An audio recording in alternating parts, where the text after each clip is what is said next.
Good morning, everyone. It's 11:32, so I think we've given a little bit of time for additional attendees to join the event today. So why don't we go ahead and get started. Good morning. My name is Steve Clayton, and I'd like to thank you for joining our On the Menu Zoom Town Hall event. I'm pleased to be moderating today's event and to be joined by this esteemed panel. This Town Hall event is being brought to you by the BOMA Orange County On the Menu and Government Affairs Committees. I'd like to start by welcoming the many industry leaders, including property owners, managers, tenants, and service providers that have taken time out of their busy schedules to participate in what should be a very enlightening and informative discussion about the events that are significantly impacting our commercial real estate industry. It's without question that these unprecedented times have deeply impacted our businesses and our communities. BOMA Orange County's Government Affairs Committee has worked tirelessly with local and state legislators to represent our commercial real estate industry and to ensure our voices are heard. It is for this reason that we're excited to host this SIP, support, and social distance virtual panel-led event aimed to inform the commercial real estate community during this crucial election year on important proposed legislation and trends that will impact our industry. Did you know during the most recent legislative session, there were 2,390 bills introduced for consideration. Of those, 485 passed.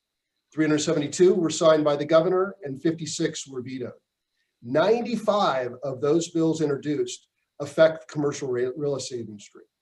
And to highlight a few wins, the dual agency bill that was being proposed did not get out of the Judiciary Committee because of COVID, but be certain it will be back next year for sure.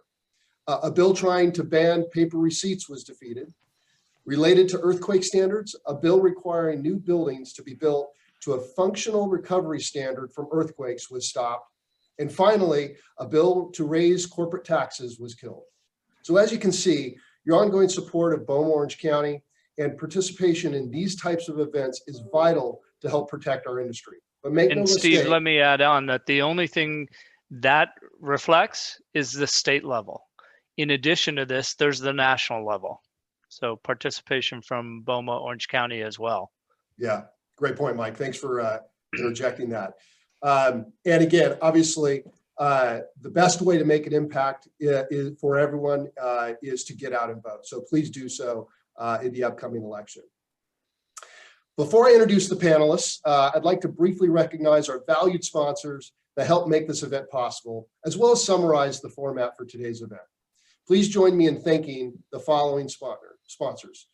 First, our platinum sponsors: Allied Universal, Blue Sky, Brightview, DTS Dedicated Transportation Services, Goodman, Parking Concepts Inc., Securitas, and Side Law.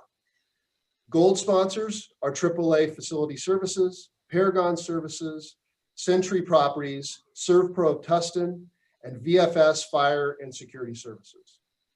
Our silver sponsors are Able Services, Air Control Systems, IMCOR Services, Genea, Gothic Landscape, Great Scott Tree Care, Highland Roofing, Castle Systems, LBA Logistics, Link, Mike Kent, Nugent Painting, Preferred Paving, South Shore Building Services, and West One Property Services.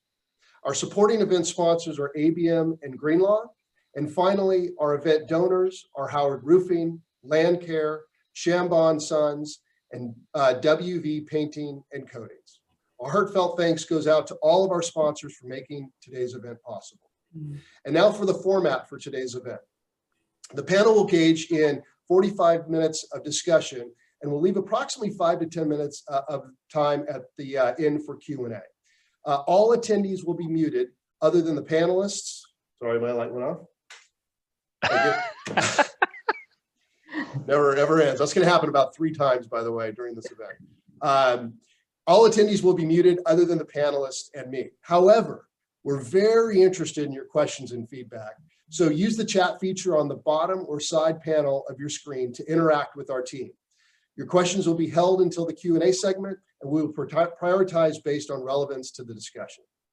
Now, I'm honored to introduce the panelists for today's event, who will engage in a spirited discussion on the impact key initiatives such as Prop 15, Prop 21, and others could have on our real estate community. So as I introduce the panelists, I would ask you to provide a 1-minute brief bio on yourselves.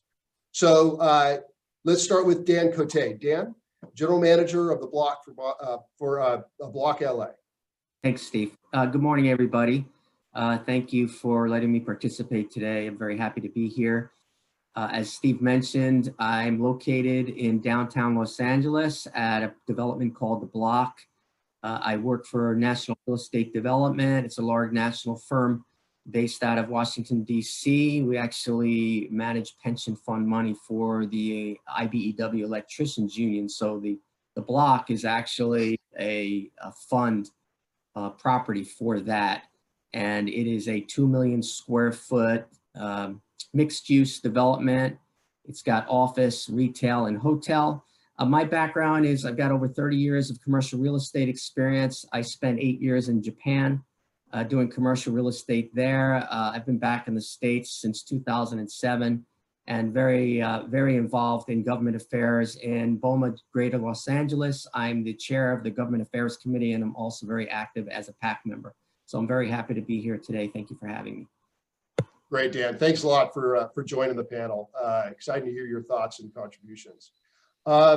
Next, Diane Dixon. Well, thank you all. I'm delighted to be here as well. And it's given that we're in political high season, it's great to talk about a lot what's affecting our lives on the government relations front. I have been a city council person in Newport Beach, first elected in 2014, and I've been mayor twice in both terms. I'm in my second term. And I have a 30+ year career in business, working for a manufacturing company headquartered worldwide, global company headquartered in Pasadena, Avery Dennison. And I was responsible for, among many things, government relations and financial communications. When my husband and I moved down to Orange County, I had served on many nonprofit boards for my entire career. I decided, I always thought I was going to get involved in politics directly. So I just put my hat in the ring. I ran for city council, was reelected. Life is going on really well here in Newport Beach. I love serving on the city council. I love being mayor. I love representing the people of Newport Beach. But a funny thing happened on the way to our state's problems is everything's happening bad in Sacramento. And as a city council, in terms of policy making, and as a city council person, although these issues relate to your industry, certainly land use and zoning at the local level, but it's also public safety but most importantly, business. And with the COVID, even though I had already indicated I was running well before COVID, it just exacerbated the real struggles that business of all sizes and small businesses in our communities are going through. So I put my hand in the ring. I've not served in politics before. I really care for public service. So I'm happy to do that. My husband of 45 years has been a career prosecutor, and our daughter's a prosecutor. So this is kind of our life, and happy to be so. But I am running because the supermajority in Sacramento is destroying our state.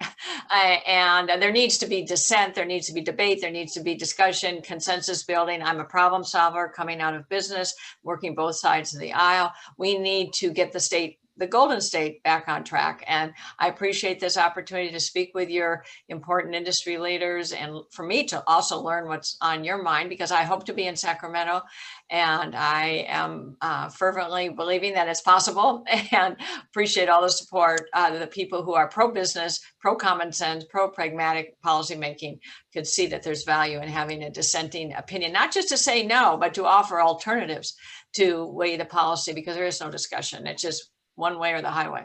So thank you again. And thank you, Mike, for bringing me forward. And I look forward to a good session. Thanks, Diane. I appreciate it. And I failed to mention, as you briefly noted, that you were running for the California State Assembly, 74th District. So again, thank you so much for joining our conversation today. Thank you. Now I'll turn it to Rex Heim, President of California Business Properties Association. Rex. Thanks, Steve. I think probably most people know me, but very quickly, native Californian. I've been working in and around the Capitol for 50 years, actually almost 51. And I've been with CBPA for the last almost 37 years. And we're the voice and the watchdog for the industry. We represent ICSC, we represent NAOP, we represent IRM and blah, blah, blah. But more importantly, we represent all the BOMA associations throughout the state. And we're very honored to do that. Let me tell you that I have been doing this so long, I now notice that when I first started working, you could see where my hair began and my background ended. Now my hair blends right in with the background. So You look great. You look great, Rex. that's how long I've been here. Yeah. And mine matches. Great. Thanks, Rex. Now, Mike Kitt, asset manager for Goodman. So hello, everybody. Welcome to our session. Mike Kent, I've been in the industry since college. It's been a career that I've have a passion for, and I think most everybody on the call I know personally. So little introductions is I'm with a company called Goodman, which is a global REIT for industrial properties. We do have majority holdings in US, as well as we have a retail center in Eastville, California. So I'll be speaking to both those type of product types. Thanks, Mike, and thanks for helping us assemble this. This is a great event today. I appreciate it. And last but not least, Young Kim, a candidate for U.S. Congress 39th District. Welcome, Young.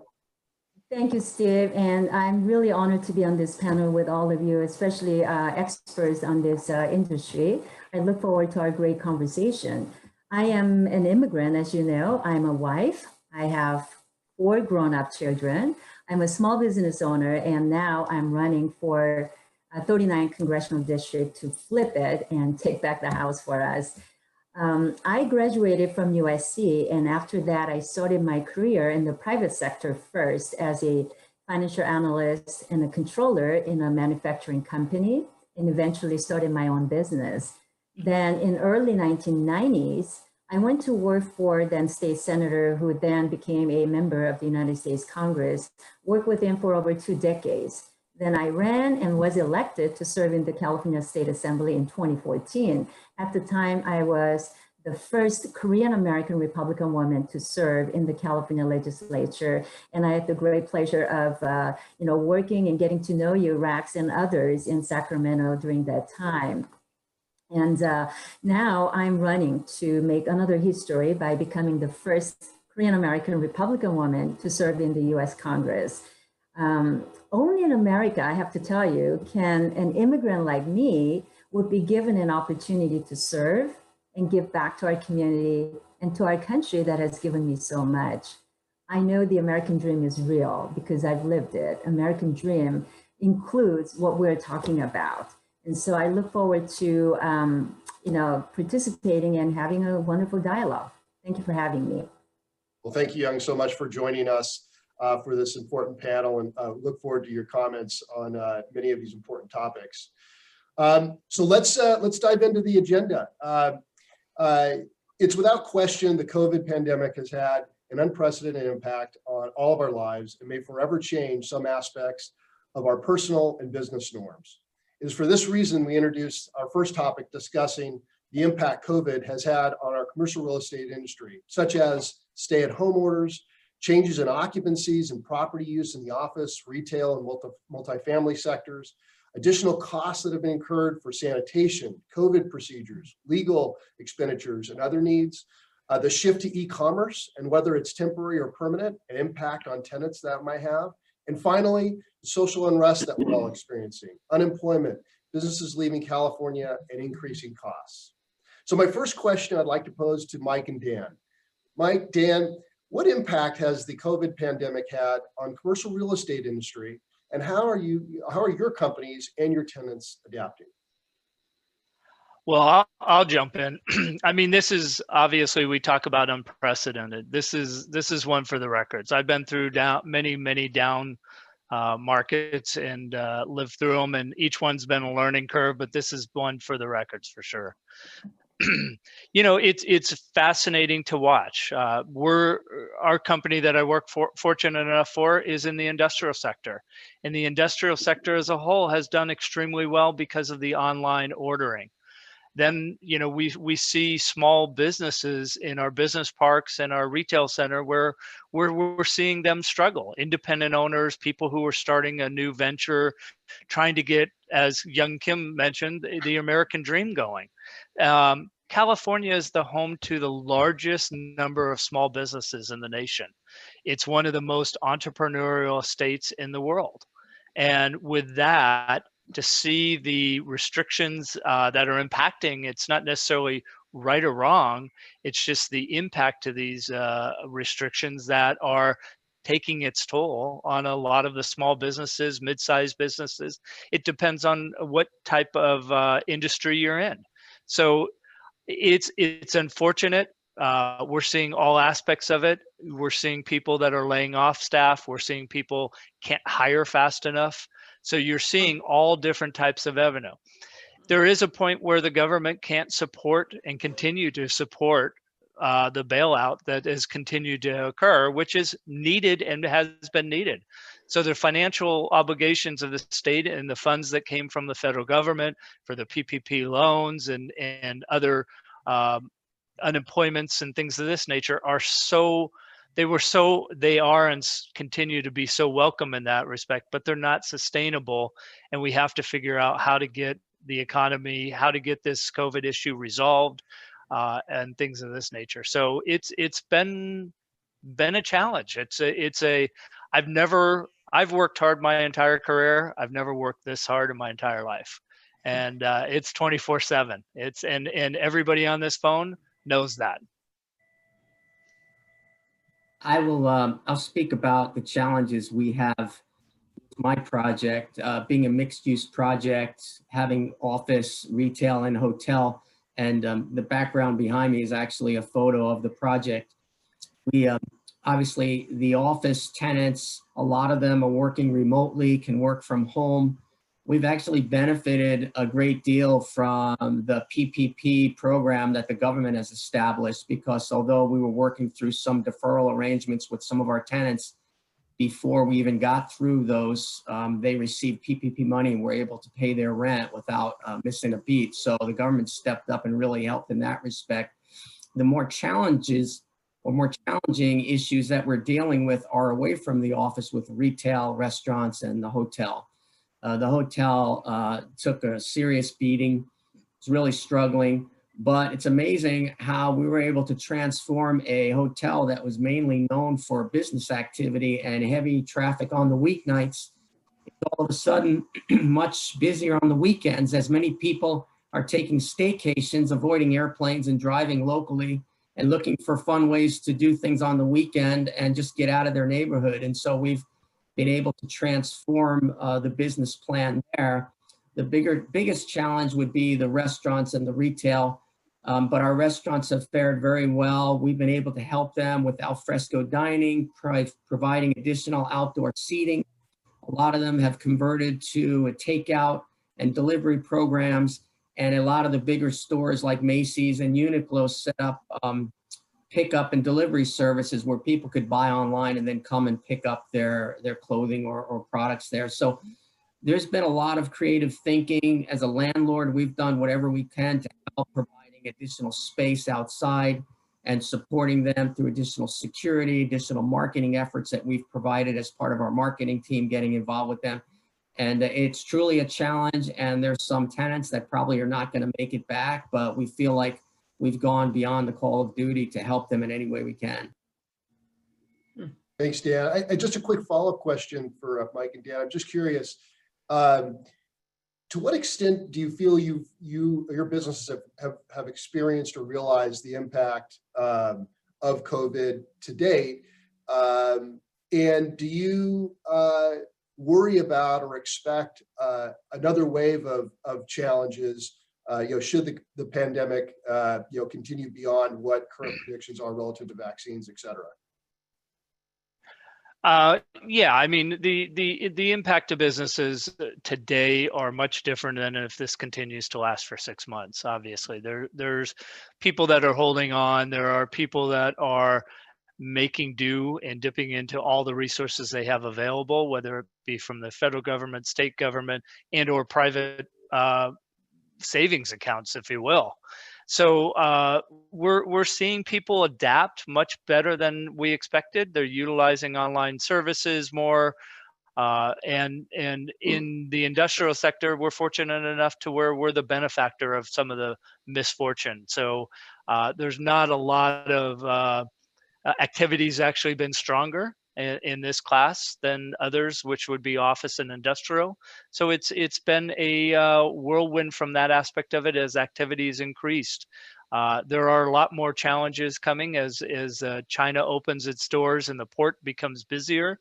There's a lot more container volume in the streets of LA than before, things of this nature. So there's a lot of side effects to this as well that I don't think the LA economy, if you use it as just LA based, there's a lot to work through even on a move forward basis.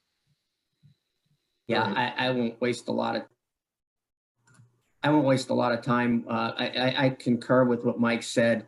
I just say our experience is the tenants that run their businesses wisely are faring much better than the ones that do not. They seem to have a knack for how to work things out. And I think those are the ones that are going to do better and survive through this.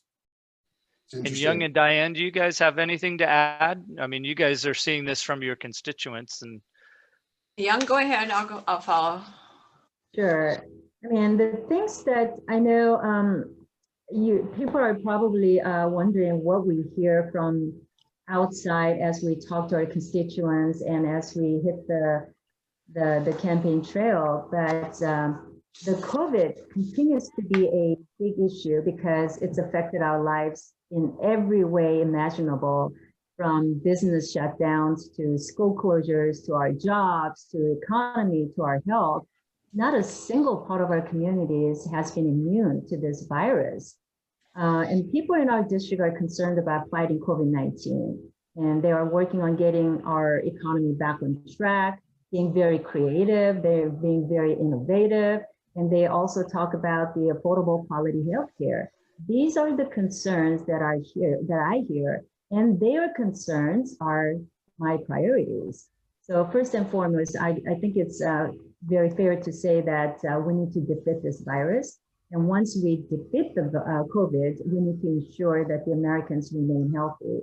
So my focus and priorities will be to have affordable and quality healthcare for everyone and improve access and reduce costs is what I'll be focusing on. As part of that effort, I think we need to continue to protect healthcare coverage for individuals with pre-existing conditions. And I strongly support protecting those individuals and ensuring that they have access to affordable quality care, lower drug prices by capping out-of-pocket costs and increasing the availability of generic medications and ending that practice of surprise billing by increasing billing transparency. So as we see people being hurt more financially, we must work to rebuild our economy first and foremost. And that's what they tell me all the time. And that's what I'll be focusing on. And we need to give local businesses and their employees the flexibility to be innovative. You talk about how restaurants have been adaptive and serving their customers in an outside tent in their parking lot. These are being very creative and being innovative. So we need to support them. And another thing I want to talk about is maybe giving the forgivable loans and continuing pro-growth tax policies that could encourage innovation and increase productivity and take-home pay, like allowing small businesses to deduct their investments. Those are my priorities, and these are the concerns of the district that I hear. And a very good focus on supporting the business industry. So yeah. Thank you. Diane, how about you? Well, thank you. Certainly, I agree where Young is on a macro level, on a city level, and cities within our county. It's been a real struggle for our small businesses, and from day one. And then when the federal money, the CARES money, became available, and there was a little bit of a little determination, should they go right to the cities or go right to the county? And actually Supervisor Steele, who's our supervisor here in the coastal cities, supported getting the direct check from the government, the CARES money, and then she distributed it directly to the cities based on population numbers. So we got it as a city, and then we had already been prepared to set up a program with a nonprofit agency to start taking applications, interviewing businesses, seeing their financial records, small businesses, for grants under $10,000. And this money has been, grant making has been going on, 2.1 million for the case of Newport Beach. We've been processing these business loans, grants, not loans, grants, since I guess it was late June, early July. And that has been a godsend. I mean, up to 10,000 for small businesses, that helps pay the rent. And if some of them also have gotten PPE loans too, and that PPP loans, and that's okay too. So we're trying to, and then there's some housing and urban development monies that came through. And so we're redirecting that, revise some of the criteria just to get them out to our small businesses. So as far as what cities can do, we're heavily lobbying the governor's office. Let's open up Orange County. The criteria for Orange County, I don't know if many of your guests are beyond or the LA or Orange County, but in Orange County, the goalposts keep moving, and the hospitalization rates are down, the positivity rates are down, but now there's a new criteria on equity in terms of the lower economic areas of our county to make sure that they are tracking with the same lower levels of positivity and hospitalization. So that has retarded Orange County's opportunity to go into the next tier. And I often say, Disney World is open, but Disneyland is closed. I mean, the jobs that are affected is just heartbreaking. So we as cities, collectively, the 34 cities, I'm president of the ACCOC, the Associated Cities of Orange County. We're all lobbying to Sacramento. That's very frustrating because we as a county, cities, we can't open up our businesses. It's really, this is all under state mandates, emergency orders. And just one little side note, it's very controversial in national news about Orange counties, are their beaches open or are they closed? Well, Governor Newsom forgot a little political statement here for that people in Orange County who love their beaches may be Republicans, but they may be Democrats and they may be independents. It's not just Republicans who like to have Orange County beaches open. And so he's really caused a lot of consternation. But on the business front, in our schools, that's been very frustrating. Parents want their schools open. We all want science-based, responsible opening. And we feel that the numbers clearly are coming down. We got to get we have to help the lower economic regions, certainly to parts of our county, to be healthy and to get the testing that they need. So it's getting testing and using science-based information. So I'm really focused on the business side of it. Let's get our businesses open and get them back to operating. When I am elected, I hope to be in Sacramento and to be initiating loan repayment or forgiveness programs on some of these PPP programs, just to let businesses just have another shot in the arm to get going quickly, because we know it will happen. I mean, I think we've all been thinking this is a short-term issue and there's going to be this V curve and it's going to be jumping. I believe it will happen. It's just getting through this period until the governor, it's a one person, not the legislature, the governor's making these decisions, and our county supervisors are trying, and our cities are trying to move something. So that's where my focus is, and how to get out of this pandemic healthy and safely, and get our schools and businesses open. Thanks so much, Diane. And yeah, great feedback. Rex, speaking of Sacramento, so from your seat, how has COVID shaped the California legislative priorities under consideration by our state politicians? Put a time limit on it.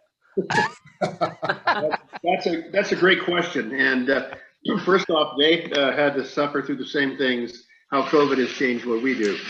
Here we are, all remotely gathered together, little faces showing up and talking and whatnot.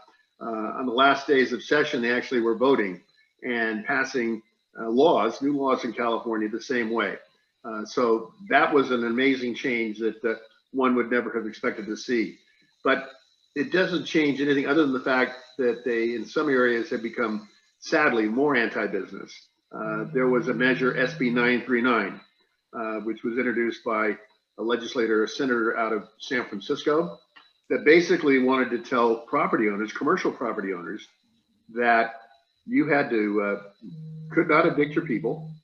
You could not collect their rents for up to a year. And at that point, they actually could, in some cases, walk away and have no responsibility for the debts owed. We thought that was a bit drastic and fought it very hard. And with the help and involvement of many, countless, hundreds, and perhaps thousands of folks around the state, we were able to convince the legislature that this was a bad idea after it got out of the Judiciary Committee and made it to the Appropriations Committee. I mean, there were actually members of the California State Senate who thought that indeed we should subsidize people living in our properties, or not living, but working or staying in our properties for a year or longer, not pay and walk away. That's amazing. And there were those who were championing that. We were able to defeat that in Judiciary Committee and stop it. But bad ideas abound in Sacramento. And the number of major impacts, not so much on the real estate industry, but on the business community as a whole, were very, very significant. And talking about closures, Diane mentioned the moving of the goalposts. That's not just an Orange County issue. That is a statewide issue. We have been involved with working with the governor's staff from the very beginning, when he first closed California down, to establish the processes whereby we could open up. And we worked together along with the retailers and the restaurant folks and the governor's staff in coming up with the guidelines of how you open up offices, how you open up retail centers, how you open up restaurants. And after we would adopt these things and all agree, somehow the governor would do something different, or they would add a new goalpost. The most recently, of course, was they went from cases, then they went to hospitalizations, then they went to testing positive, then they went to now this new color-coded thing. And most additionally, Diane also mentioned, they've now added a social equity provision into this. So after you reach your goal that was established by the governor of having reduced hospitalizations, reduced test positives, et cetera, and you reach that, you now have to go and study your particular ethnic or minority communities or disadvantaged communities and say, oh my God, if they have a different rating, a different significant number than what the county-wide has, the county-wide is frozen down until that is addressed in that area. So for instance, if you were in Siskiyou County up there and your cases were very, very low, but there was an outbreak on the tribal land where maybe there are 400 folks who live, that entire county gets shut down, not just dealing with the tribal land, but the entire county's economy. And this has certainly impacted Southern California. When you look at the fact that in the entire world, all of the amusement parks are back open with new guidelines, and the governor is just now sitting down people to walk through Disneyland. Pardon me, he's sitting in the Disney World to walk through Disney World to see how they allowed the opening back there, and then they could determine whether or not they're going to allow Disneyland and the other parks around the state to reopen and allow folks to come in. Disneyland employs untold tens of thousands of folks and has such an economic impact on the county of Orange that goes way beyond just Disneyland. You have the hotels, you have the restaurants, you have everything that Dan was mentioning earlier up in LA. And we have to address, I think all of us want to see California reopen, but all of us also want to see California reopen healthy. We want to be able to stay safe. We want to do the right things. And the business community has been working very, very hard to do that. I don't think you've gone into a retail place anywhere recently that you haven't seen plexiglass, where it never existed before. The restaurants are totally different. Everything is different. And that's going to be the new world we live in. But at some point, even yesterday or 2 days ago, the World Health Organization said lockdowns are not good for people. And we can't keep people locked down and address the social impact of the challenges on mental illness, the challenges to our young people, the challenges to, we are people in the world, particularly in California, we're social animals. And when you say you're locked in, you start having screws turn loose.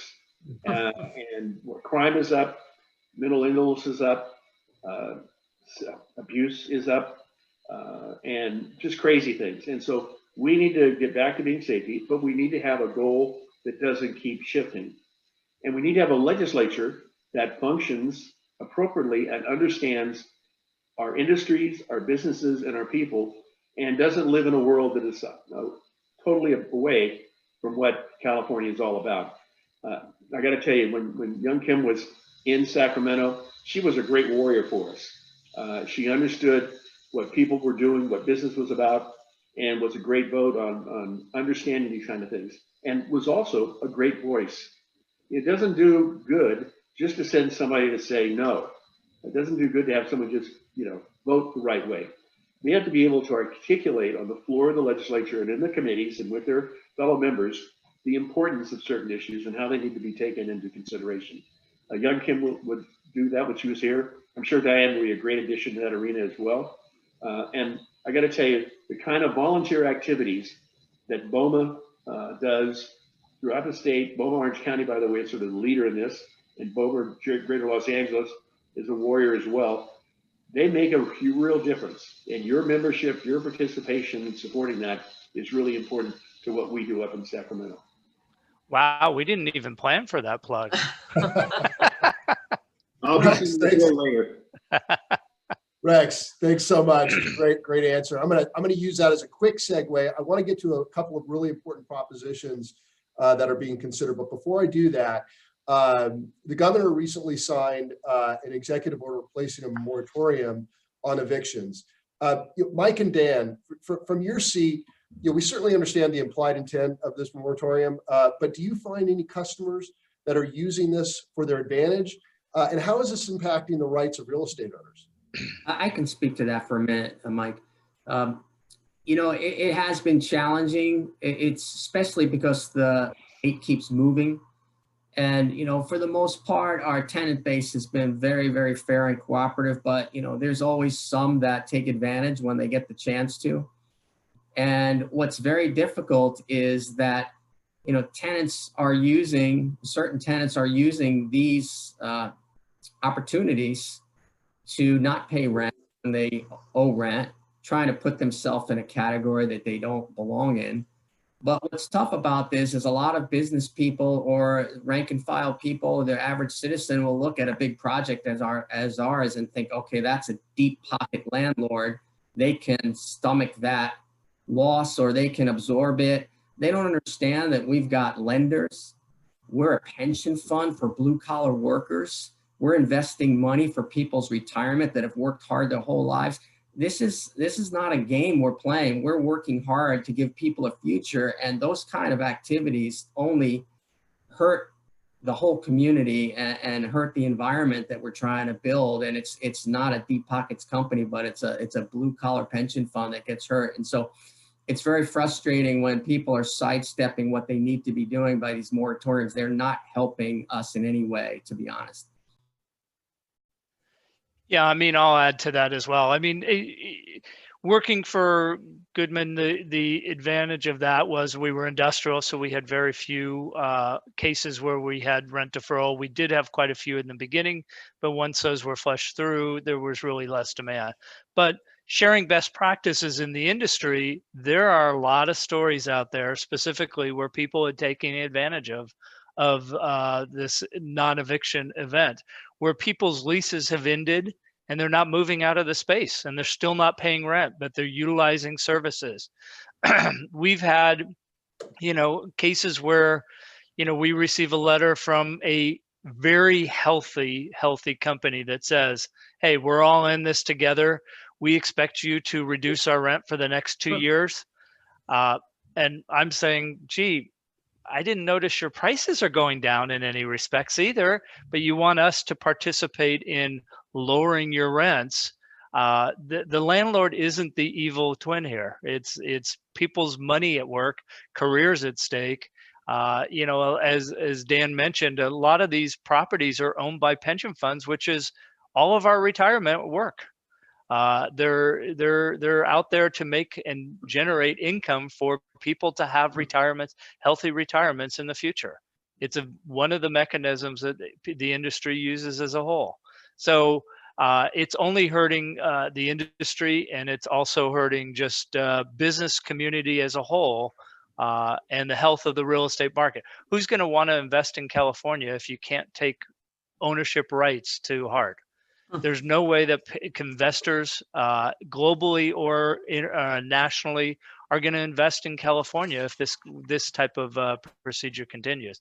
You have no legal rights to evict anybody. The cost of moving people out, et cetera, and just the problems associated with no income flow or cash flow for the properties could be hugely problematic in a lot of the troubled classes too. Retail, office, if they're facing anything, office tends to be very healthy. People are saying it's not. It seems to be relatively healthy from what I speak to our peers. So Rex, maybe you can add in any comments on this, and you're seeing it from a statewide as well. Well, this is a issue that's being discussed everywhere. As a matter of fact, this morning I had a call with the Pacific Legal Foundation, and we actually are looking at finding a situation where the right kind of owner to challenge these eviction moratoriums. As you know, the governor has now extended them all the way through where they are standing in place to March of next year, the end of March. That's a long time to not have collected rent, from March 2020 to March of 2021. Exactly. And you mentioned the pension fund investments, but guess what? There's just a lot of people who own a little piece of property. This is a retirement. The husband and wife or family bought this little strip center 15 years ago, and this is their income. And all of a sudden, they're getting no income whatsoever. And everybody always thinks that we're these gigantic corporate headquarters like Dan was referring to. And our industry is a mix of everything. International corporations, right down to the neighbor who owns some property. So we're trying to find the right kind of lawsuit that can challenge, because in fact, this is really nothing more than a taking. If the state or the county or the city want to reimburse us for providing this free rent for those folks, that's fine. But otherwise, it's a straight on taking. And the fact of the matter is, as you mentioned, there are people abusing this, people whose term has ended and they're staying. And you know, they've no exception. We believe there's a differentiation between business to business and commercial property and residential. We're not throwing people out onto the streets with their little 4-year-old kid and the bottle of milk. That's not what we're doing. And quite candidly, we have spent a lot of time these past 6 months renegotiating and reconfiguring and rejiggering our relationships with our tenants in order to keep them in place, because it's easier for us to have tenants in place than it is to go search for more. So, which is true. We're hopeful we can get some folks in Sacramento. And by the way these moratoriums work is the local ones are really the problem. LA and LA County are two of the worst examples in the state. I drive 2 minutes across into this what used to be a great red line into Orange County, and we don't have the same types of things. Now it's sort of a purple, so it's a bump. You know, the fact of the matter is that we have to deal with these both at the state and at the local level. Well, and I think people are kidding themselves if every owner didn't reach out to their customers and try to find a solution. You know, in it also, I think the moratorium also presented a case where there's no responsibility or no need to provide historical information, i.e. financials. There was no mandate in these things that included tenants showing harm, that they're suffering in a financial capacity. We know that some companies, and the one I was speaking to, their sales had increased, yet they weren't reducing sales, they weren't reducing pricing, they weren't reducing really anything to offset that. They were just taking it as a windfall. And that is so unbelievably shocking in my mind, that people would even take that approach. So, but again, it's not that the landlord's hands were tied; they were bound. They were in a straitjacket in a lot of respects from being able to do anything at all. It's disturbing. So hopefully there's a good fight there, Rex, and we appreciate your efforts. Can I just add something to Rex? If you're talking to the Pacific Legal Foundation, what about the dictatorial powers of a governor without the legislature making all of these decisions without the necessary inputs and dissent and discussion and back and forth. They're just making devastating business and making assumptions about businesses without any fact-based decision making. I think there's a legal issue there. Well, let me, if I may, respond to that. If young Kim were in the legislature today, I wouldn't have to be saying this. But sadly, the Republicans have abdicated their responsibility to speak up on just that very issue. The legislature debated, had hearings, and focused on a whole issue called locking away 30% of California's land from ever being developed in the next 20 years. They debated that and they came to a conclusion, we're not going to do it. This isn't the right way to do it. They all went home and the governor issued an executive order doing exactly that. It's locked away 30% of the land mass in California from ever being able to be considered for development. Astounding, astounding.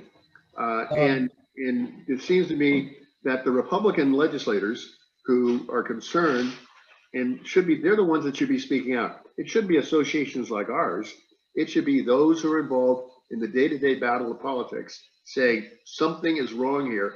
And I know there are Democrat legislators who share that concern as well. Start building that coalition because the legislative body of this government is being totally ignored and they need to step up. I intend to do that. Exactly. I will be there. I will take Young's place and be that point person for business and the common sense. So thank you, Rex. Thanks. Let's convert over to another really, really important topic, which is a couple of the propositions that are on the ballot this November. And those are Prop 15, also known as the split roll tax, and Prop 21, which is a rent control proposition. So as industry and political leaders, many in the audience are curious to get the inside scoop on how you see these bills impacting the commercial real estate industry.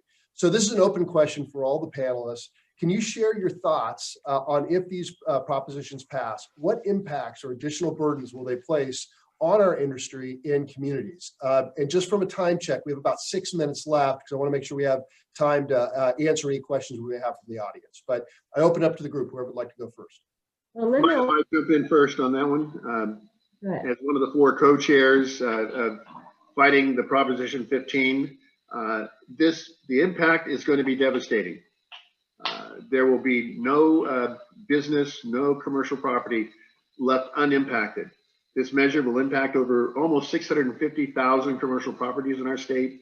It's an almost $12 billion tax hit, and it just will be devastating. But the hope is, and this is why you folks on the call today are so important, we're down to hand-to-hand combat time. The major proponents of this are the California Teachers Association, who have put in about $15 million, almost 20. The Service Employees International Union, Purple Shirts, SEIU, they put in almost that much. But the second largest donor is a gentleman known as the Chan Zuckerberg Foundation. That's Facebook. Facebook has put in $10.2 million to pass this measure. And you go, why is the business doing that? Well, the business is doing that because they're trying to curry favor with that growing progressive wing of California politics. And last month, Facebook announced they were breaking ground on their new $800 million campus where tens of thousands of people will work. But guess what? They're not building that in California. They're building that in Tennessee. So you have this battle going on. We're neck and neck in the polling. Tom Steyer yesterday gave $500,000 to the Yes on 15. But we have a campaign that stretches all the way from the Farm Bureau and all the agricultural groups in California to private sector unions who have said, why are we going to have our pension funds diminished in value to backfill the pension funds of the teachers and the SEIU public employee census? Hopefully the IBEW might join us in that battle, by the way, Dan. But the fact of the matter is that it's not just business that's fighting this. The County Assessors Association have said it's going to cost $1 billion to implement. They're in opposition. The Rural Counties Association have come out in opposition. And the League of Cities, the California Supervisors Association, and the California School Boards Association have all said, we're refusing to support this measure. So finally, the NAACP has also joined in this battle because small businesses are the ones that are going to be impacted. There are tenants, they understand what's going to happen. And so please, if you haven't gone and told people to vote no on 15, do that today. If you haven't donated in a campaign effort, help us make our goals of being able to be on TV and in the mail to get our message out. And you can do that as well. And it's up to you. We can win this. We can win it with your help. Dave, I'd like to just take a minute to piggyback on that because I'm very passionate about this proposition, and we need to defeat this at all costs. You know, I was talking to a colleague of mine back east, explaining it to him, and you know, most states do reassess property taxes on a regular basis, and he was saying, well, that's only fair. That's the way it's done everywhere else. But guess what? Everywhere else doesn't have the highest state income tax, the highest sales tax, the highest gas tax. It's just going to make this state more expensive. And I'm sickened by the commercials and the advertising where they're saying this is not going to affect residential property owners. Guess what? It's the first step. Sure. For you next, those of you who own homes, if you believe that this is strictly going to be commercial only, you're fooling yourself. This is just the first step in the process. If they win this, they'll go for the residences next. And even if they don't go for the residences, everything we at the store is going to increase in price because the cost of that tenant to do business is going to go up. And I'm also sickened by the advertising that's tying this to COVID and healthcare workers, and it has nothing to do with that. This bill and proposition was drafted before COVID even existed. And there's nothing in that proposition anywhere that says these funds are earmarked toward COVID relief or any type of healthcare workers. It's a joke. If you think any of that money's going there, you're sadly mistaken. Dan is so much on point. You're absolutely correct. The measure, all it says is we're going to get 40% to education and 60% to local government. There's no accountability. There is no guidance. It doesn't say we're going to reduce class size. It doesn't say we're going to buy PPEs. Nothing. So you're spot on, Dan. Thank you for that. Young, you were going to say something, yeah. Yeah, let me just chime in here because, you know, this Prop 15, as we know, is an ongoing attack to dismantle Prop 13. And it will not only weaken it, but it will put more burden on small businesses struggling to survive. Prop 13 has been, as we all know, it's been critical in keeping taxes low for Californians and California businesses. So this Prop 15, I agree with all of us here on this panel, we have to defeat this because Prop 15 will hurt our businesses by making Californians more expensive to start and to maintain our businesses. These costs of doing business will not just affect businesses. We know it will be passed down to individuals, and it will make everyday items we buy more expensive. So here's the thing, instead of increasing taxes on businesses even more, Sacramento should get their out of control spending under control. You mean they should balance the checkbook? That's rare. It's Democrat controlled legislature, but you know, that's why we need to send Diane to be that common sense person. Yeah. Vote. Well, and I'll use, I mean, as you touched on, I think all of these costs are going to be passed down to the consumer. Higher It's cost of consumer grapes, goods. Who pays higher taxes? cost- It's the consumer. Exactly, everybody. And I use the analogy, and I probably shouldn't, of the cost of a ticket at Disneyland. If their properties are reassessed, and granted, they may have a special exemption. So this is more just my analogy as opposed to any comments regarding Disneyland. If a ticket is $120 per person today, what will it be if their taxes are levied back to the 50s when that property was built? It would be staggering. It would be. Now, It'd be shocking to have a $300 ticket for each kid. Just real quick on this, another argument that I use, and Rex will remember this going back to 1978, part of the argument, the reason that Howard Jarvis who incidentally the Howard Jarvis organization has endorsed me. The reason is because the escalating assessed values of residential properties, because what happens, and this is just an argument, you all know this, is the more that it's taxed, it allows government to get bigger. So to your, Dan, to your people who challenge this, by continually reassessing, that just meets the ravenous demands of government to grow, then tax on the properties that feed that general fund budget at the county level. So it's just a self-fulfilling prophecy. Reassess so we get more money. And Howard Jarvis saw the fallacy in that thinking to put a brake on that automatic escalation. And also one other point I say, it's different than any other state, maybe not New York, but the rising property values in coastal California has just been, 30 years or 40, 50 years of fast growth. And that was assessed values. So we're not the same as anybody else. And we are the highest tax-paying state, but it's just going to feed big government. Yep. So clearly we could spend another hour talking about the negative impact Prop 50 in particular could have on our industry. But we have 3 minutes left in this event. I want to make sure we give an opportunity to turn over to Ruben Rivas, see if we have any questions for the panelists out there. Ruben. Yes, can you hear me okay, Steve? Yeah. Okay, perfect. Yeah, thank you to everybody who listed a question. Obviously, based on time, I'll go ahead and just ask one open-ended question here. So Rex mentioned earlier that the BOMA office offers a great platform for all of us to advocate and volunteer.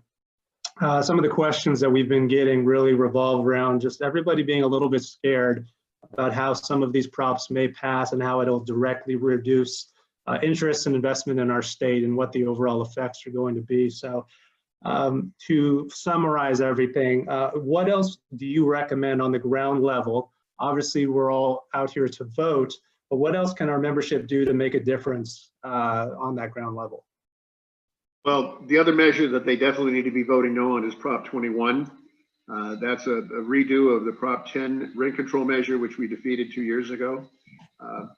So between 15 and 21, those are the most two significant economic measures. Oh, no.